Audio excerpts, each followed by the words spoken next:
प्यारे बच्चों कैसे हैं। तो आज पार्ट 3 है। सुने कहानी। और इससे पहले जो वीडियो था, हमने उस वीडियो में इस कहानी को सुना था।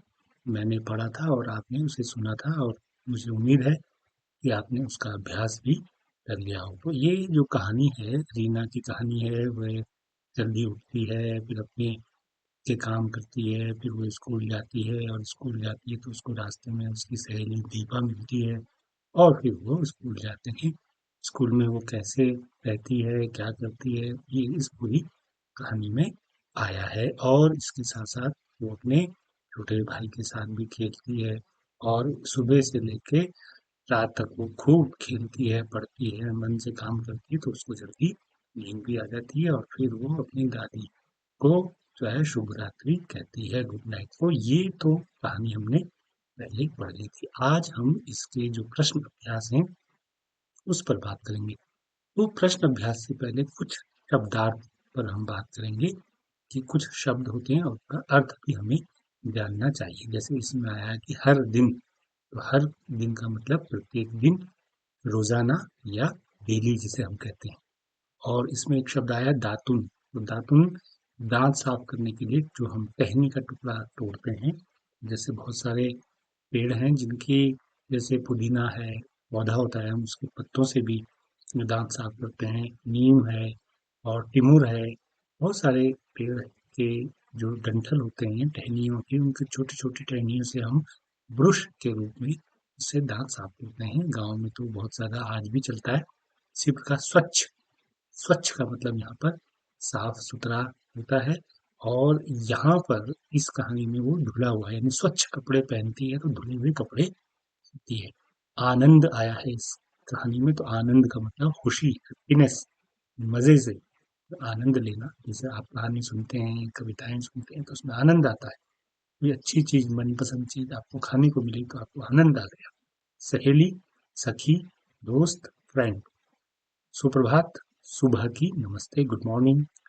और जो प्रार्थना है वो प्रातःकालीन सभा। स्कूल में जो प्रार्थनाएं होती हैं, प्रेयर होती हैं, उसे हम प्रातःकालीन सभा भी कहते हैं।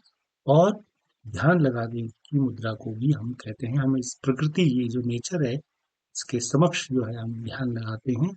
और ये जो धरती है हमें बहुत कुछ देती है, तो हम ध्यान मग्न होकर उसको भी प्रणाम करते हैं। अध्यापिका, शिक्षिका, टीचर, मैम जिसे हम कहते हैं। और शरारत का मतलब यहाँ पर आया है कि वो थोड़ा बहुत शरारत भी करती है। ऐश शरारत जिसमें किसी को नुकसान न पहुंचे, हंसी मजाक, ठिठोली, मस्ती, तो इसको हम शरारत कहते हैं। और जो शरारत है वो अपराध कब बन जाती है, जब हम किसी को ऐसी शरारत से, बड़ी शरारत से किसी को नुकसान पहुंचा दे, तो वो फिर बड़ी बात हो जाती है, वो नहीं है। छोटी मोटी शरारत की बात ये है। शुभ रात्रि, रात की नमस्ते, गुड नाइट जिसे कहते हैं। तो ये कुछ शब्द है जिनके अर्थ आपके सामने रखे हैं। और यहाँ पर इस पाठ को पढ़ने के बाद या इस कहानी को सुनने के बाद बातचीत के लिए कुछ प्रश्न हैं। उनको लिखना नहीं है, ये केवल आपसे बातचीत के लिए प्रश्न पूछे जाएंगे और आपको उनका जवाब देना है। इससे ये पता चलेगा कि आपने इस पाठ को, यानी इस कहानी को कैसे सुना, कितने ध्यान से सुना। तो पहला प्रश्न है कि रीना सुबह अपनी सहेली से मिलने पर क्या कहती है। तो आया था, रीना सुबह अपनी सहेली से मिलते हुए सुप्रभात कहती है।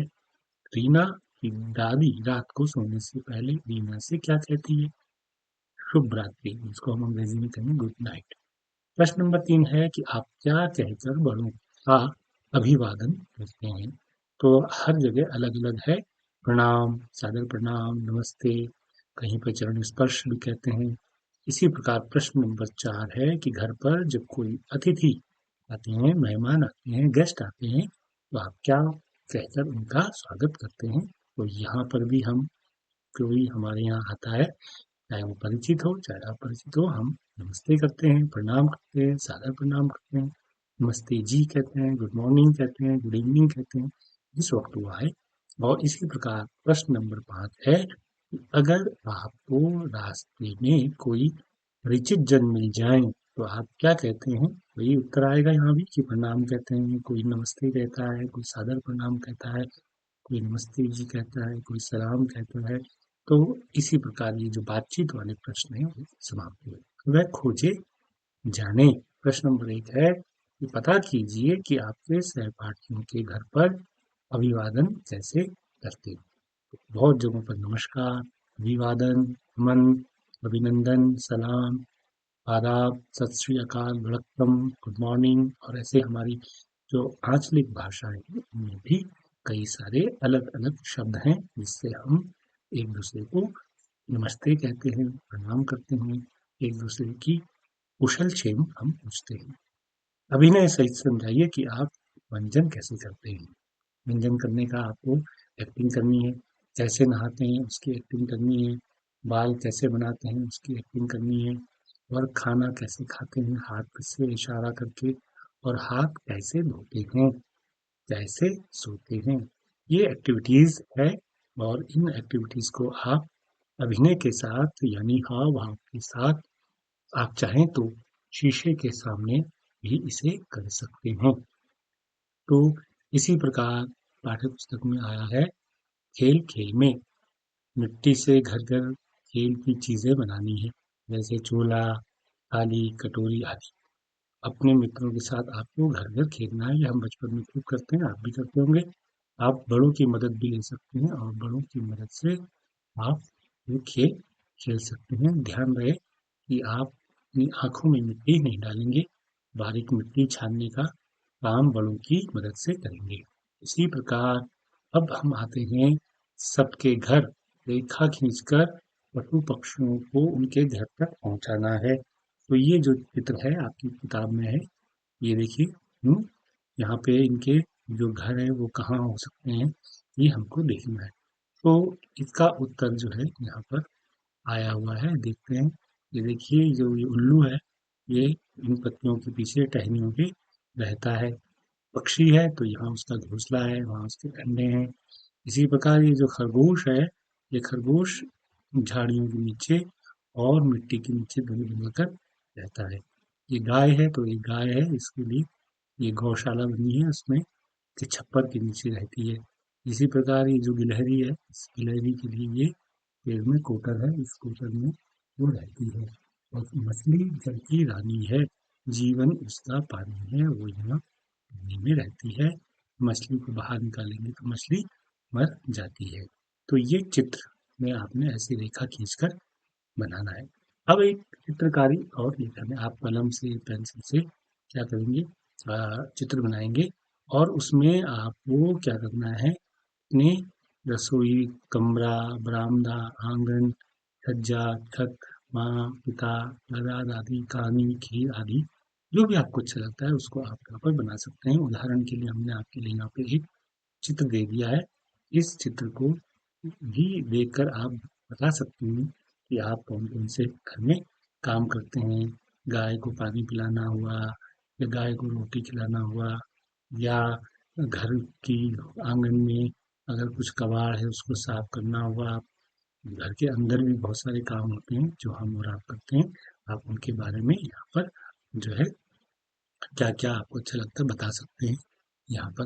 इसके अलावा आप अपने घर में कौन-कौन से काम करते हैं, आपको यहाँ पे जो-जो काम आप करते हैं उनको आपने यहाँ पे टिक लगाना है।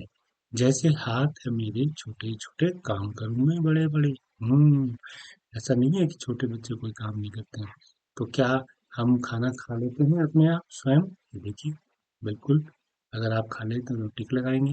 इसी प्रकार क्या आप किताब पढ़ते हैं? अपना सामान खुद लेते हैं? तो यस। हाँ, क्या आप ब्रश खुद ब्रश अपने आप कर लेते हैं, दंत मंजन कर लेते हैं? तो हाँ। क्या आप अपने बाल स्वयं बना लेते हैं? यदि हाँ, तो यहाँ पर टिक लगाएंगे।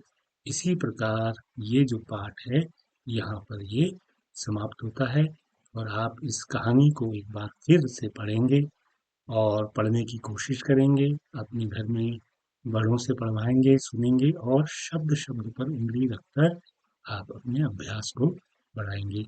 अगली वीडियो में मिलते हैं बहुत जल्दी। गुड बाय, जय हिंद, हेलो बच्चों, थैंक यू।